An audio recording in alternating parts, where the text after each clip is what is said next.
চলো মিঠু বেটা, তাড়াতাড়ি করো, তুমি নানির বাসায় যাবে কি না? হ্যাঁ মা, শুধু 1 মিনিট, আমি আমার পড়ার বইগুলো নিচ্ছি। তাড়াতাড়ি করো বেটা, না হলে পাখির বাস চলে যাবে। টুনি পাখি কিছুদিনের জন্য তার বোন মায়া টুনির বাসায় বেড়াতে যাচ্ছে। তখনই তাকে রাস্তায় কালু কাক আটকায়। আরে টুনি, এই ব্যাগ গুছিয়ে কোথায় যাচ্ছ? কালু ভাইয়া, আমি আমার বোনের বাসায় যাচ্ছি। কিছুদিন যাবৎ সে আমাকে ডাকতেছে, কিন্তু যাওয়াই হচ্ছে না। কিন্তু এখন তার মেয়ের বিয়ে, এবার আমাকে যেতেই হবে। আচ্ছা, গিয়ে তাড়াতাড়ি আসো। টুনি, তুমি কি ভুলে গেছো 1 সপ্তাহ পর আমার ছেলের বিয়ে? না কালু ভাইয়া, আমার মনে আছে আমি তাড়াতাড়ি আসব। আচ্ছা, এখন আমি যাই। এ কথা বলে টুনি সেখান থেকে চলে যায়। রাত হয়ে গেল। আরে বাহ, এটা কোন জঙ্গল? এখানে এত পাখির বাসা দেখে তো আমার মুখে পানি এসে গেল। আমি অনেকক্ষণ ধরে উড়তেছি, কিছুদিনের জন্য আমি এই জঙ্গলের বাইরে থাকার ব্যবস্থা করি।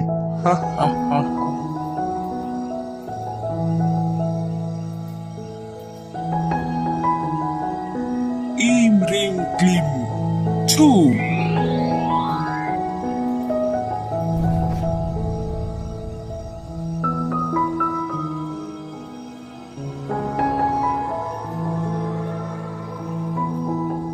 সকাল হয়ে গেল।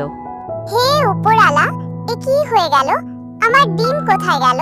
তখনই ওই জায়গায় রানু চড়ুই আসে। আরে বুলবুল, কি হয়েছে? তুমি কাঁদছো কেন?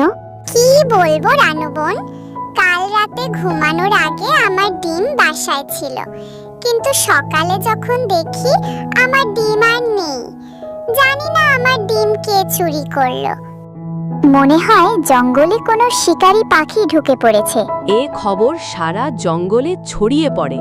সকল পাখি সতর্ক হয়, কিন্তু রানু চড়ুই অনেক ভয়ে ছিল, কারণ সে আজ সকালেই 2টি ডিম দিয়েছে।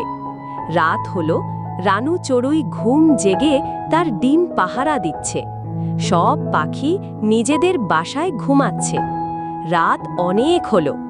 এদিকে ডাইনি ডিম খাওয়ার জন্য পাখির রূপ ধরে জঙ্গলে আসতে থাকে। ডিমের খোঁজে সে জঙ্গলের উপর দিয়ে উড়ছে। কিছুক্ষণ খোঁজার পর সে রানু চড়ুইয়ের বাসার কাছে থেমে যায়। আমি এই বাসা থেকে ডিমের গন্ধ পাচ্ছি। ডাইনি জানালা দিয়ে ভেতরে দেখে। সে দেখতে পায় রানু তার পাখা দিয়ে ডিম লুকিয়ে বসে আছে। আরে এত রাত হয়েছে, তাও এই পাখি এখনো জেগে আছে। আমাকে আমার জাদু দিয়ে তাকে বশে আনতে হবে। ডাইনি তার জাদু দিয়ে রানুকে বশে নিয়ে আসে।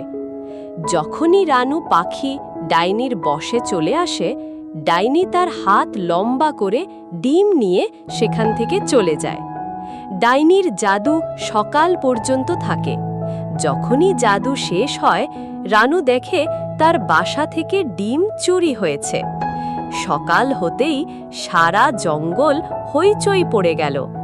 রানু বাসায় জোরে জোরে কাঁদতে থাকে। তখনই সেখানে কালু কাক আসে। আরে রানু, কি হলো? তুমি কাঁদছো কেন? কি বলবো কালু ভাইয়া, কালকে সকালে বুলবুলির ডিম চুরি হয়েছিল, আর আজ আমার ডিম চুরি হয়েছে। আমি তো সারা রাত না ঘুমিয়ে আমার ডিম পাহারা দিয়েছি, কিন্তু জানি না কিভাবে ডিম চুরি হলো। আমার আধ রাত পর্যন্ত তো সব মনে আছে, কিন্তু তারপর থেকে আর কিছুই মনে নেই। সকালে যখন ঘুম ভাঙলো, দেখি আমার ডিম নেই। রানু চড়ুইয়ের কথা শুনে কালু কাক ভাবতে থাকে যে এটা কিভাবে সম্ভব। মনে হয় জঙ্গলে সত্যিই কোনো চালাক শিকারী পাখি ঢুকে পড়েছে। সে দিনে নয়, রাতে শিকার করছে। আমি একবার গিয়ে পুরো জঙ্গল ঘুরে দেখি, যদি কোনো নতুন পাখির বাসা দেখতে পাওয়া যায়। কালু জঙ্গলের ওপর দিয়ে উড়ছে। কিছুক্ষণ এভাবে খোঁজার পর জঙ্গলের বাইরে এক ভয়ঙ্কর বড় অদ্ভুত কুঁড়ে ঘর গাছের ওপরে দেখতে পায়। এটা ভালো হয় যে ওই সময় সেই ডাইনি খাবার খাওয়ার জন্য বাসা থেকে বাইরে গিয়েছে। আরে এটা কার বাসা? আগে তো এই বাসা ছিল না। আমাকে কাছে গিয়ে দেখতে হবে।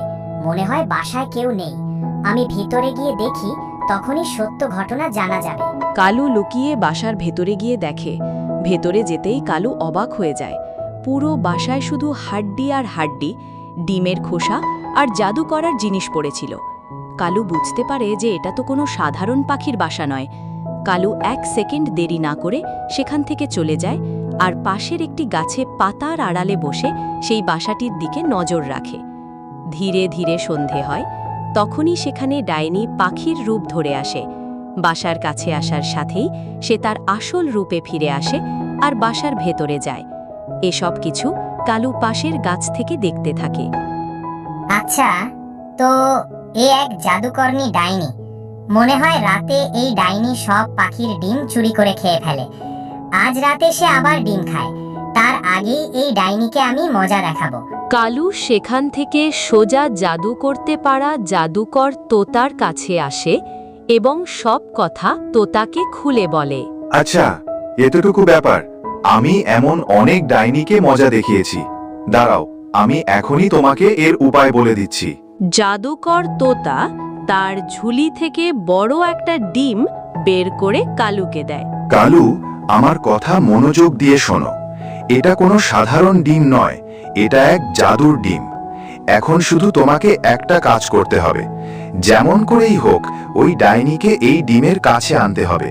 আর যখনই ডাইনি এই ডিমকে ছুবে, সে এই ডিমের ভেতর বন্দী হয়ে যাবে। ডাইনিকে ডিমের কাছে কিভাবে আনতে হবে সেটা আমি ভালো করে জানি।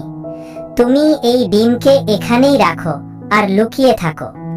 যদি ডিম ছোঁয়ার পরে ডাইনি বন্দী না হয়, তাহলে অন্য জাদু করে ডাইনিকে বন্দী বানাবে।